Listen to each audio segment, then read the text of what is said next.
لو الجواز شركه تدي لمراتك انهي دور؟ تبقى مدير ولا محاسب ولا موظف شكاوي؟ اكيد مدير. طبعا لازم نشتري عمرنا مدير. اكيد طبعا. بس الشكاوى. ايوه صح، الستات معروفين، حسيت كده. في العلاقة ما بين الزوج والزوجة ايه اكتر حاجة اللي تنجح العلاقة؟ تفاهم. احترام، الثقة المتبادلة وما يكون في كذب. أهم حاجة واحدة، التفاهم والاحترام. الاهتمام والثقة أكيد. عدم الإعناد، الاحتواء. التوافق الفكري، يكونوا منسجمين مع بعض، يعني ما يكون كل واحد في وادي. ده سؤال صعب.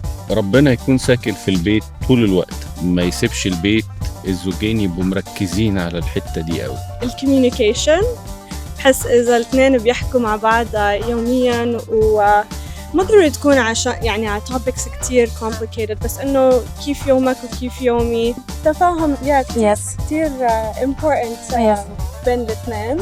انه يبقى امان وحنين.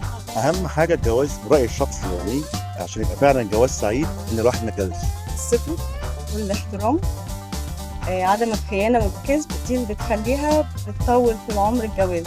في رايي الاحترام اهم.